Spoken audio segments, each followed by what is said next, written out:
Hola, buenas tardes. Sean bienvenidos a la primera edición del Foro de Difusión Microcharlas para ti del Departamento de Microbiología y Parasitología de la Facultad de Medicina de la UNAM. Yo soy la doctora Norma Rivera, soy académica de este departamento y hoy tengo el gusto de platicar en este foro con la doctora Victoria Pando Robles del Centro de Investigaciones sobre Enfermedades Infecciosas del Instituto Nacional de Salud Pública. Y claro, pues es la madrina de este foro, que es la primera transmisión que hacemos. Y bueno, ella nos va a platicar acerca del dengue y su importancia en salud pública. Este foro se desarrolla con la intención de contar con expertos académicos e investigadores que nos van a enseñar cómo se transmiten, cómo nos afectan, cómo prevenir las infecciones por bacterias, por virus, por hongos, por algunos protozoarios, por algunos gusanos helmintos y quizás algunos artrópodos. Les voy a leer una breve reseña de la doctora Victoria. Ella es investigadora en Ciencias Médicas como ya les mencioné, del Centro de Investigación sobre Enfermedades Infecciosas del Instituto Nacional de Salud Pública. Es doctora en Ciencias Bioquímicas por el Instituto de Biotecnología de la UNAM. Es miembro del Sistema Nacional de Investigadores de lo que era el CONACYT, ahora que será Secretaría. Su línea de investigación combina la virología y la proteómica para comprender la interacción del virus del dengue con su célula hospedera.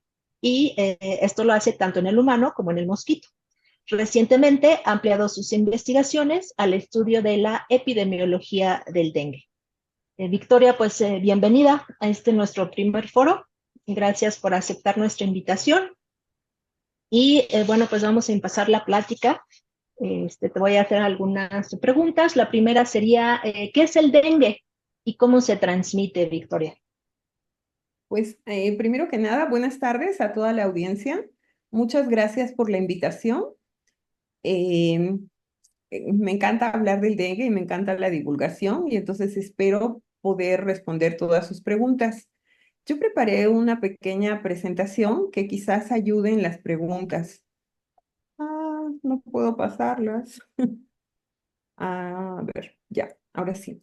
Pues como todos saben, el dengue es una enfermedad viral que es causada por la infección de los virus dengue. Pero los virus dengue no circulan como un único virus, circulan como cuatro serotipos.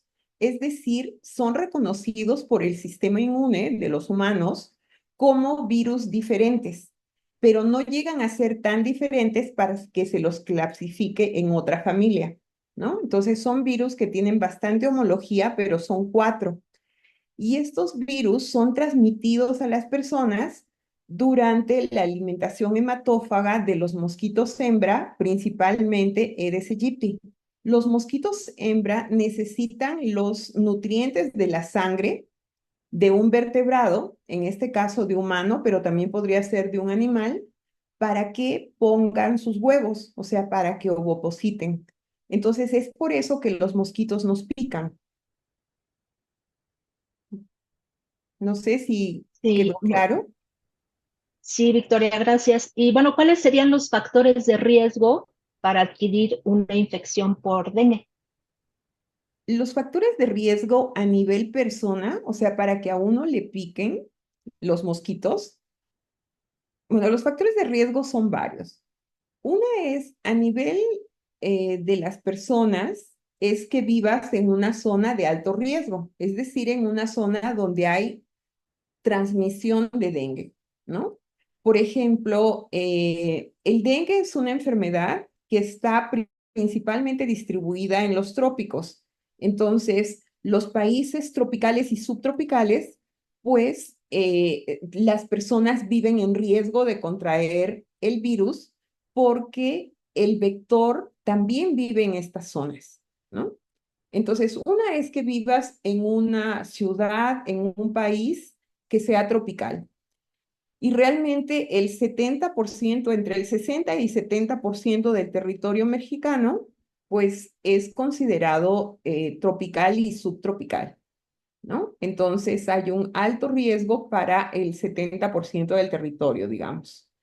Pero aunado a ello, otro factor de riesgo que ya es más a nivel, digamos, poblacional, global, es el cambio climático. Antes, el dengue, digamos, estaba muy definido en los trópicos y, por ejemplo, en México estaba definido en los estados del sur de México. Sin embargo, con el cambio climático, pues ha aumentado la temperatura y esto ha hecho que el virus dengue se disemine a zonas nuevas, a áreas geográficas nuevas, ¿no? Por ejemplo, en Irapuato, en León, hubo un brote en el 2017 y ellos nunca habían tenido brote. Y desde el 2017 ya tienen brotes ocasionales, o sea, ya tienen dengue, ¿no? Con transmisión autóctona.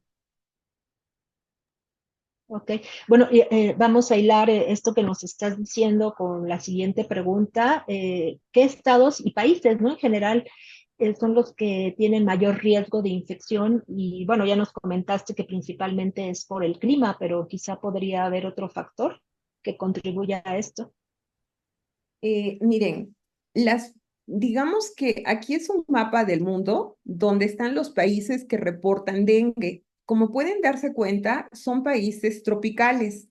América Latina es una de las zonas que más casos de dengue reporta a nivel mundial, ¿no? Como pueden ver, todos los países, excepto Chile, presentan una incidencia alta de dengue, más del 100, ¿ok? Y Chile, Estados Unidos presentan una incidencia de 0.01, o sea que por 1 millón de habitantes hay un caso, ¿no? Y generalmente esos son casos importados. ¿Qué significa un caso importado? Un caso importado es cuando la persona adquirió el virus en otra área geográfica, en otro país, y regresa a su país o a su ciudad de origen y le detectan la enfermedad, ¿no? Se dice transmisión autóctona cuando coexisten tanto el virus y el mosquito y entonces hay transmisión autóctona en la región donde vive el individuo. Por ejemplo, Morelos. La región sur de Morelos tiene una alta incidencia de dengue. La región norte, que es más fría y que está más cerca a la Ciudad de México, los casos son menos, pero también pueden haber. Sí, porque aquí vemos, ¿verdad? Chile, Estados Unidos, que tienen la baja incidencia, pero ¿y por qué sería tan baja? Digo, tiene que ver Pues el porque clima, no pero son países tropicales. Por ejemplo, en Estados Unidos, donde hay casos reportados y es todos los años, es en Florida. Pero ellos también tienen medidas de prevención adecuadas, o sea, tienen un sistema de control de vectores adecuado, usan insecticidas, las personas tienen acceso a agua potable, no tienen que almacenar agua en recipientes porque el agua les llega todos los días, ¿no? Que es una situación muy diferente a la que nosotros vivimos. claro, entonces entran otros factores, ¿verdad? Como Sí, o agua sea, obviamente potable. hay factores sociodemográficos, ¿no? La pobreza, el acceso al Claro, agua, eh, creo que esos serían el cambio climático. Esos son los son factores, los digamos, principales. globales de toda la población, pero me preguntaste también qué personas tenían mayor riesgo. Y entonces ahí, como les dije, hice una presentación. Las personas que tienen mayor riesgo de las formas severas, aquí quisiera primero hablar de qué cosas son las formas severas. Ahorita les comento. Sí. Miren, eh, la, sí, la infección con el virus dengue, ya les dije que es cuando el mosquito inocula el virus cuando se alimenta de sangre de una persona, ¿no? Entonces, la mayoría de personas que son picadas y que pueden ser infectadas con el virus dengue son asintomáticas. En zonas endémicas, en zonas donde hay alta transmisión de dengue, se ha visto que el 60-80% de las personas son asintomáticas. ¿Y cómo se puede ver esto? Cuando tú les preguntas, les dices, ¿te ha dado dengue? Te dicen que no, pero uno mide anticuerpos y entonces en los anticuerpos ve que ya tiene respuesta inmune contra dengue, o sea que tiene anticuerpos contra dengue, lo cual significa que se infectó, solo que pasó desapercibido, ¿ok? Luego están los casos de dengue no grave. Los síntomas, pues, son una fiebre elevada, dolor de cabeza intenso, dolor ocular, muscular y articular, náuseas, vómitos, sarpullido. Esos son el dengue no grave. Generalmente esta enfermedad es autolimitante y después de una semana la persona ya se siente bien. Autolimitante significa que nosotros mismos la gestionamos, nuestra respuesta inmune funciona y la gestionamos. No hay antivirales específicos. El tratamiento de dengue solo es de soporte, o sea, se trata de bajar la fiebre, una buena hidratación y ya, ¿no? Sin Claro. embargo, a un pequeño caso entre el 1 y el 3% le da dengue grave. El dengue grave ya presentan los pacientes hemorragias severas y extravasación severa de plasma, y eso los puede llevar a un choque por dengue y a la muerte, pero es en una población muy pequeña. Entonces, lo que hay que tener cuidado es que los pacientes de dengue no grave, de un dengue normal, que antes se le llamaba clásico, pasen a un dengue grave, también conocido como dengue hemorrágico. Y lamentablemente, no hay buenos biomarcadores que indiquen qué pacientes que tienen dengue van a desarrollar el dengue grave. Sin embargo, lo que se ha visto es que las personas, el dengue grave, tienen más riesgo las personas que están embarazadas, porque la respuesta inmune de las mujeres embarazadas está alterada. Tienen riesgo también los infantes, los niños menores de 5 años, los bebés, y los adultos mayores, ¿ok? Entonces, ellos tienen mayor riesgo de dengue severo. Y otro problema con dengue es las reinfecciones. Les dije que hay 4 serotipos. Entonces, una persona se puede infectar con dengue 1, por ejemplo, ¿no? Y al año siguiente se infecta con dengue 2. Esta persona generó anticuerpos para dengue 1, los cuales reconocen parcialmente a dengue 2, pero no lo neutralizan. Para decirlo en términos coloquiales, no lo matan, no lo destruyen. Ujú. Entonces, esta forma de respuesta inmune hace que, que nuestro sistema inmune se desordene y entonces crea una tormenta de citocinas que hace que el resultado de la segunda infección sea un dengue severo. Entonces, es muy importante pues estar monitoreando qué serotipos circulan en un estado. Y de hecho, el sistema de vigilancia epidemiológica, el INDRE, bueno, la Secretaría de Salud vía el sistema de vigilancia epidemiológica monitoriza a nivel estatal qué serotipos circulan en cada estado, ¿no? Entonces, hay estados en los que circulan los 4 serotipos, ahí habría un mayor riesgo de presentar las formas severas. Hay estados que circulan 3, 2, 1, pero en general una persona a lo largo de su vida se puede infectar de los 4 serotipos en épocas distintas. Y la Claro. otra, el otro riesgo de presentar dengue severo son las comorbilidades. Se ha visto que las personas con diabetes, hipertensión, obesidad, enfermedad renal, asma, son más propensas a presentar dengue severo que las personas que no tienen estas enfermedades. Claro. Oye, y con base en esto que nos explicaste, bueno, se ve que el cuadro es muy inespecífico. Sí, Entonces, ¿con qué otras enfermedades las personas pueden confundir, ¿no? Que tienen un cuadro por dengue y pensar que tienen otra cosa? miren, por ejemplo, los primos hermanos de dengue son los otros arbovirus. Se dice arbovirus a los virus que son transmitidos por artrópodos. Los mosquitos son artrópodos. Entonces, las otras enfermedades que son transmitidas por mosquitos son el virus chikungunya y el virus Zika, que pueden ser transmitidos y dan la enfermedad del mismo nombre. Y como pueden ver aquí, los síntomas son muy parecidos a los del dengue, o sea, hay fiebre alta, dolor de cabeza, dolor detrás de los ojos, sarpullido, dolor articular.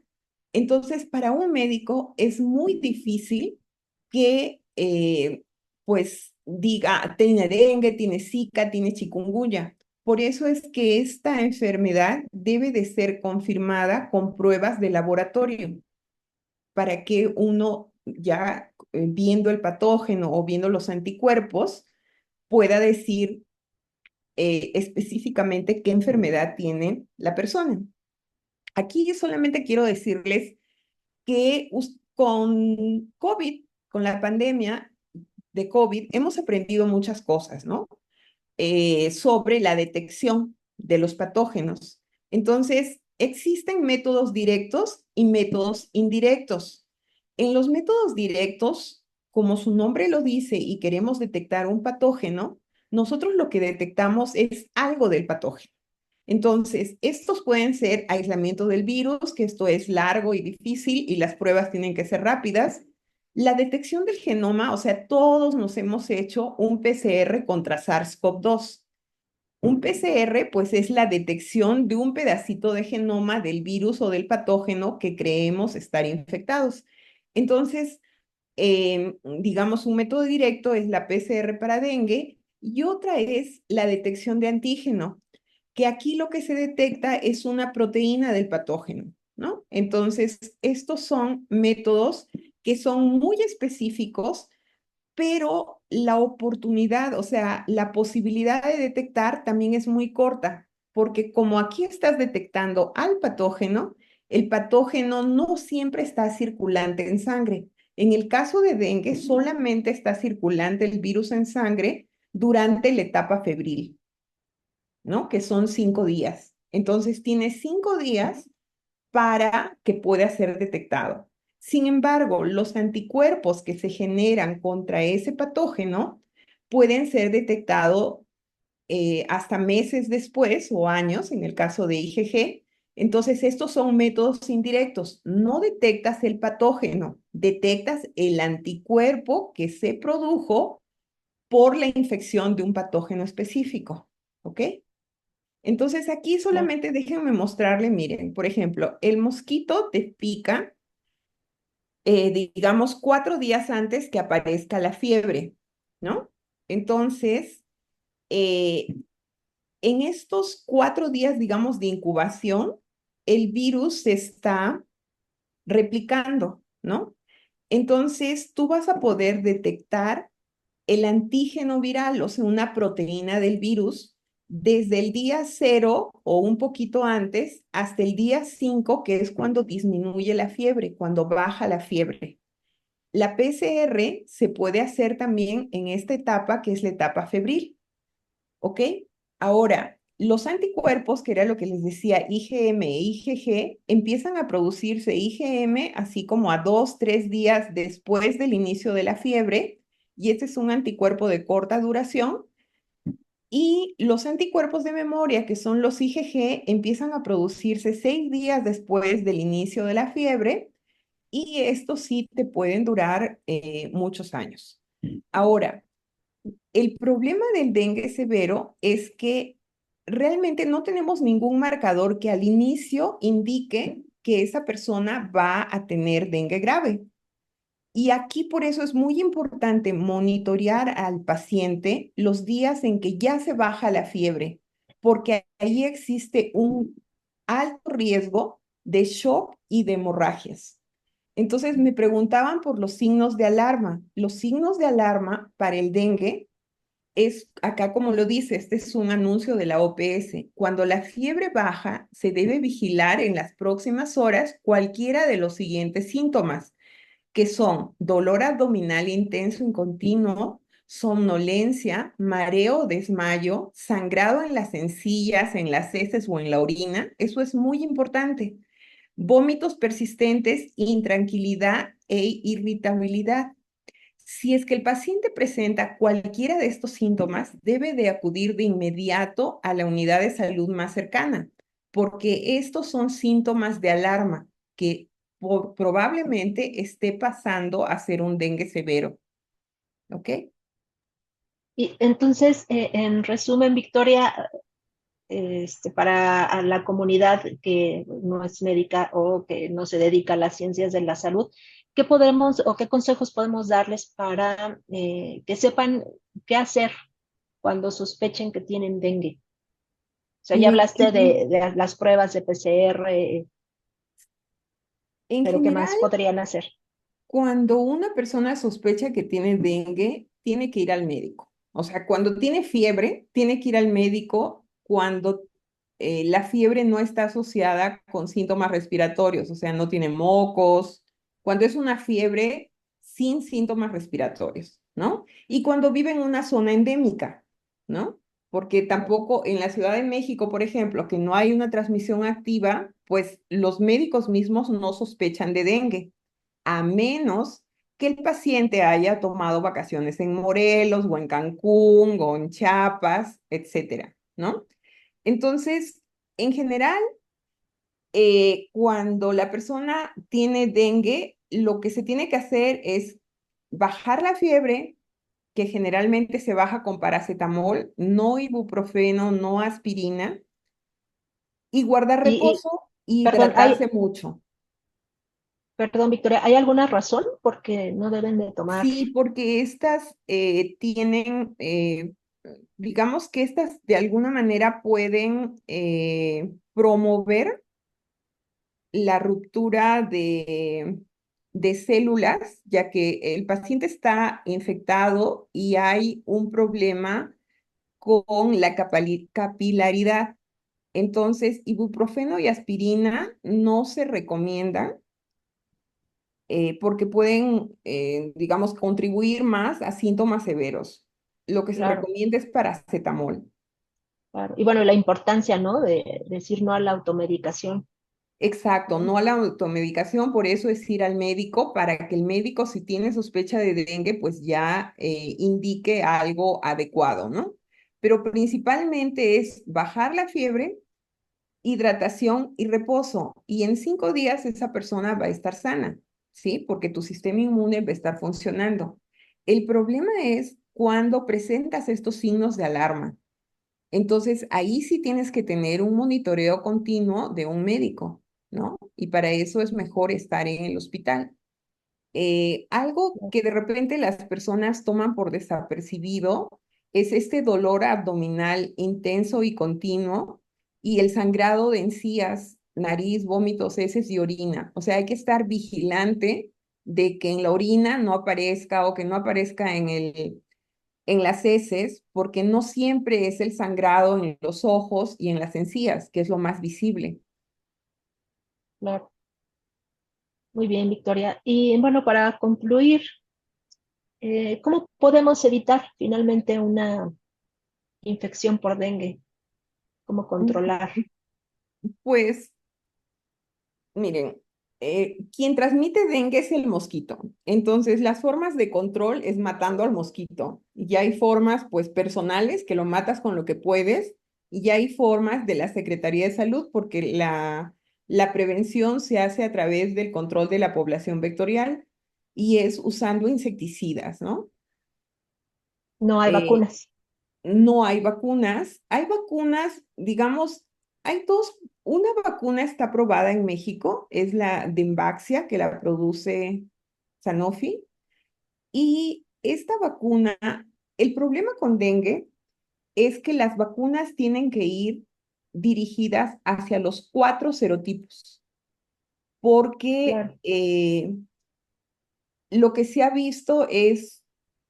Sí, tienen que ir dirigidas hacia los 4 serotipos y lamentablemente las vacunas que están en el mercado no, sí, su eficacia contra los 4 serotipos no es muy alta, es alrededor del 60%. O sea, hay algunas que son del 70, digamos, para un serotipo, pero del 30 para otro y en promedio se podría decir que es del 60%.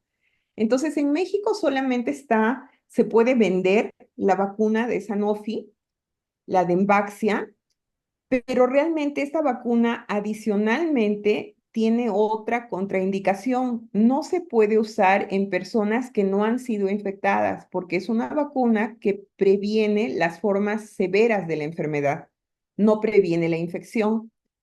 Entonces, pues para que te pongas esta vacuna, digamos, tú tienes que saber si antes te dio dengue y para eso tienes que hacer una prueba de ELISA para ver que tienes anticuerpos y entonces lo vuelve más complicado para aplicarse a nivel poblacional.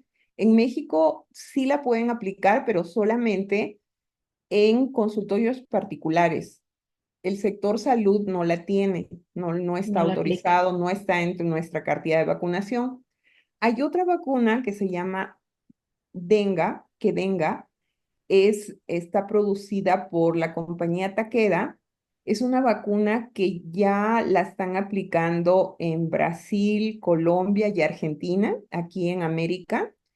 Y pues esperemos los resultados porque es una vacuna que promete bastante, pero todavía en México esta vacuna no ha sido aceptada por COFEPRIS. Pero con el mismo requisito, ¿no? Previo Sí, una prueba de antígeno o anticuerpo.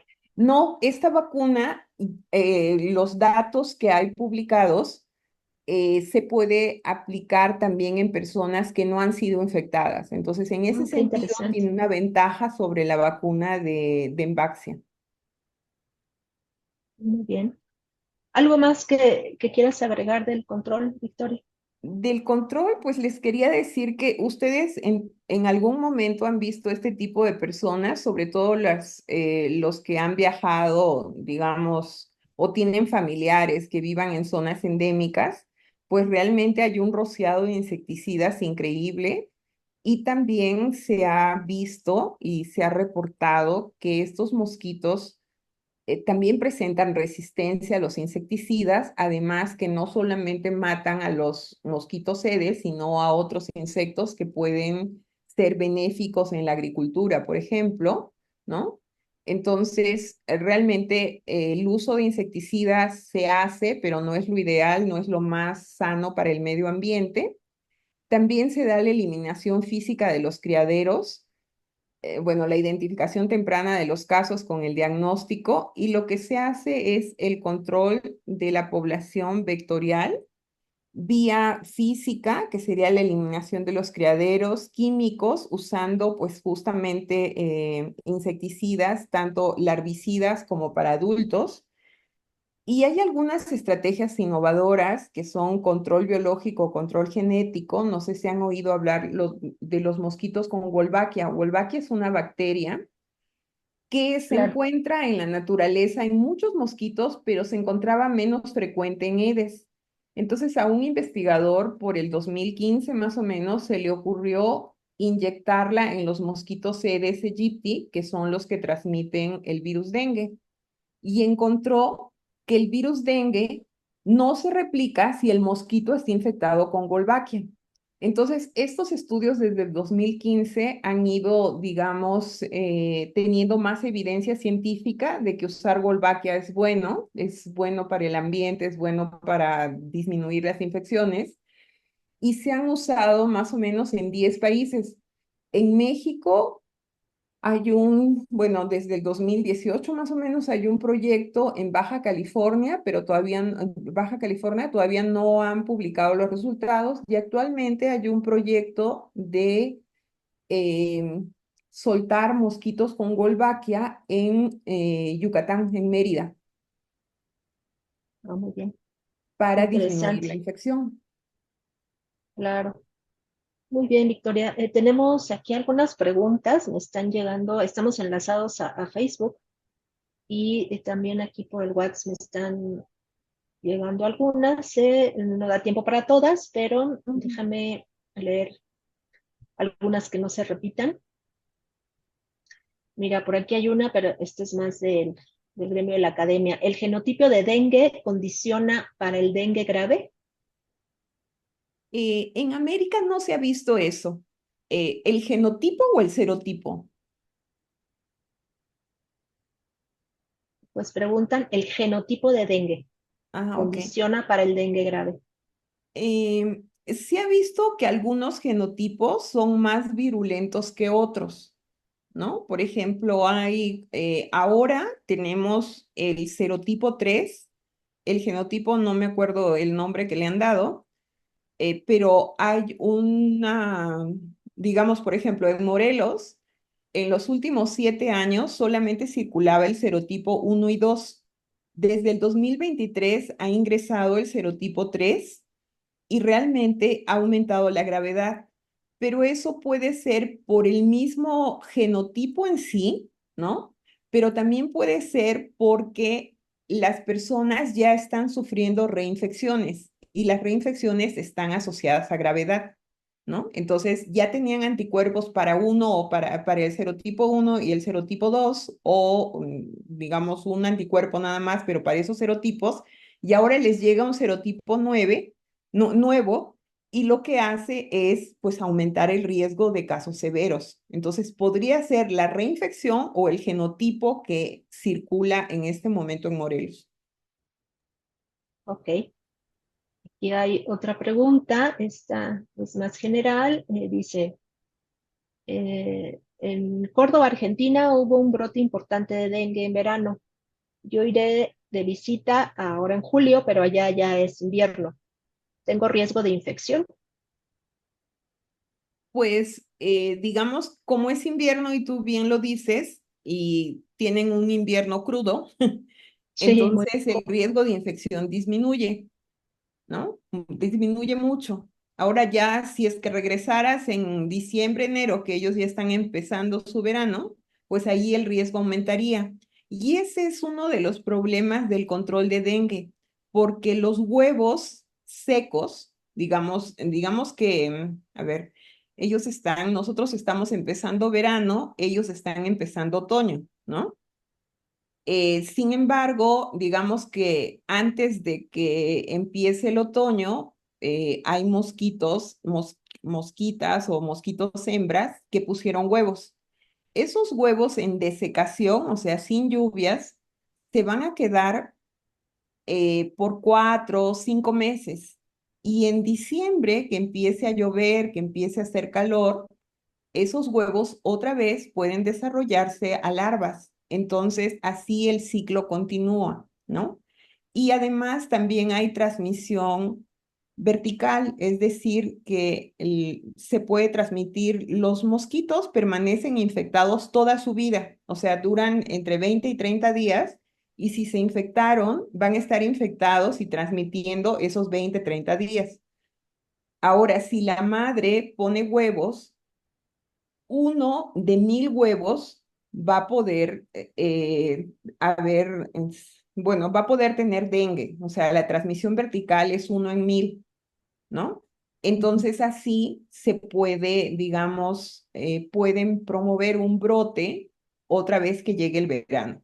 Pero en forma concreta, tú tienes muy bajo riesgo de tener dengue porque vas a llegar en invierno. Sí, las temperaturas son realmente Bajas. bajas, ¿no? Sí. -10. Ok, muy bien. Tenemos tiempo para una pregunta más. No sé si en Facebook habrá alguna pregunta. Yo lo que les quiero decir es esto, miren, estos son los casos de dengue en América Latina. Aquí está en millones. Entonces, miren, en 1980 eran poquitos y así fueron poquitos, poquitos.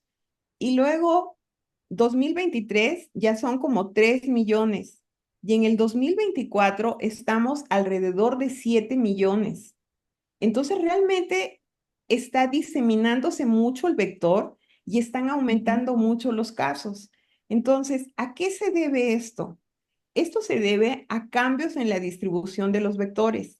Entonces, estos vectores, dado el cambio climático, están invadiendo nuevas zonas. Y digamos, este aumento de temperatura, de precipitación y humedad es lo que hace que el vector se desarrolle. También tiene que ver la fragilidad de los sistemas de salud, o sea, un bajo recurso hace que haya un pobre monitoreo y una pobre prevención. Entonces, esto también hace que la enfermedad aumente. Los movimientos de la población, por ejemplo, así llegó Zika y chikungunya a América. O sea, Zika y chikungunya estaban muy restringidos a África y a Asia. Y sin embargo, en el 2014-2015 llegaron a América y se diseminaron, ¿ok? Y la urbanización no planificada, sin acceso a agua potable, porque eso hace que la gente almacene agua y Claro, estos mosquitos van a desarrollarse en el agua almacenada, ¿no? Entonces, estos son sí. otro de los factores. Y también aprovechando esto, bueno, yo hice una presentación bastante amplia, pero quiero aprovechar para decirles que en la Ciudad de México hay reportes de el mosquito Aedes aegypti desde el 2015 más o menos. O sea, son reportes que no son constantes o no hay un estudio así que hayan evaluado mosquitos todos los años y en todos los meses, pero ya hay reportes de mosquito Aedes aegypti. En teoría, este mosquito no vive más allá de 1.500 metros sobre el nivel del mar y la Ciudad de México tiene 2.280 metros sobre el nivel del mar. Sin embargo, el mosquito se está adaptando y está adaptado en otras partes del planeta a vivir a más de 2.000 metros sobre el nivel del mar, o sea, en Bolivia, Colombia, Nepal. Entonces, aquí yo estoy escribiendo un artículo donde se ven los casos importados de dengue. ¿Qué significa esto? Son casos que son reportados en la Ciudad de México de gente que salió de la ciudad, ya sea por trabajo o por vacaciones, y regresó y tiene, presenta la enfermedad. Entonces, ustedes ven cómo estos casos van en aumento. En los años pico, porque dengue es oscilante, tiene brotes muy fuertes cada 3, cada 5 años. Por ejemplo, en el 2019, que fue un año epidémico, pues hubieron alrededor de 150 reportes de casos importados de dengue en la Ciudad de México. En el 2023, que fue otro año epidémico, ya hay como 160 casos, ¿ok?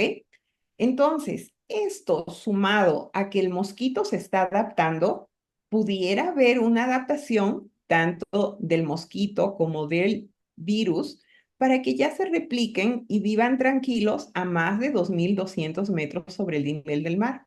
Y entonces esto Uf, es algo que se tiene que monitorear, ¿no? claro, Y tener las medidas, pues, poblacionales, como es que cuidar el agua, no tener agua almacenada o si tenerla almacenada, taparla, ¿no? Nosotros, además de darle alimento a los mosquitos, también les damos vivienda, ¿no? O sea, digamos que dejando eh, plásticos con agua, fomentamos que ahí ovopositen y luego se formen los mosquitos, ¿no? También es muy importante que si tenemos macetas, estas macetas las reguemos, pero no se queden inundadas con agua. Igual en las inundaciones, en las lluvias, pues también se quedan almacenadas aguas. Y algo muy importante es en las llantas.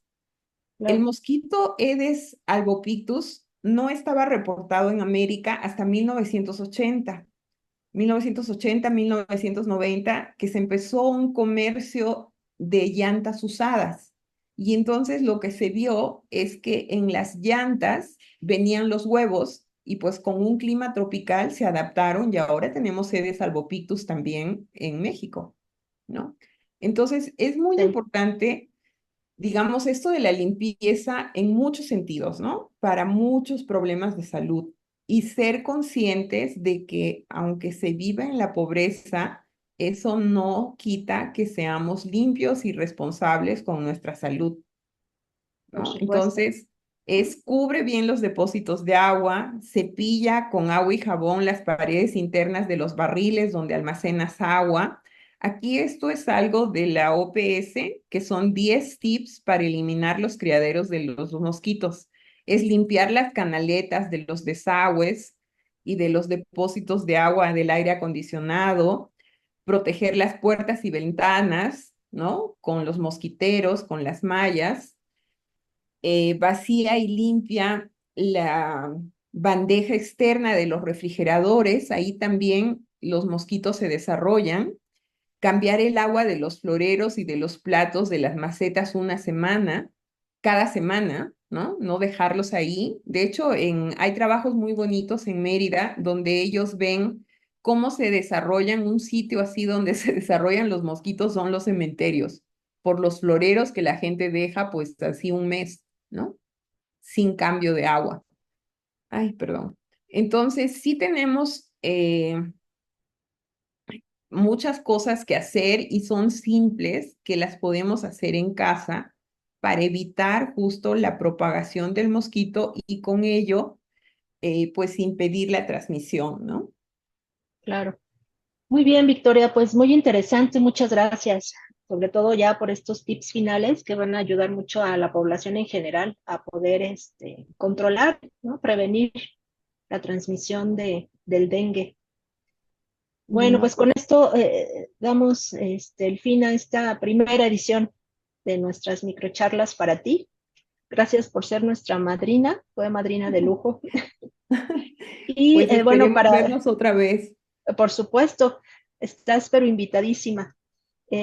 Para concluir ya voy a dar las gracias a pues todo el equipo que hizo posible que iniciáramos este nuevo formato de difusión de las enfermedades infecciosas, principalmente a la doctora Margarita Cabrera, que es nuestra jefa de departamento, bueno, a la bióloga Nelia Luna, que es la coordinadora de evaluación, a la doctora Belén, que es la encargada del sitio web, y también al doctor Mauricio, que nos hizo favor de contactar a Victoria, Ah, sí, muchas gracias. sí, y que también nos orientó bastante. Él tiene mucha experiencia en esto de la difusión de la ciencia.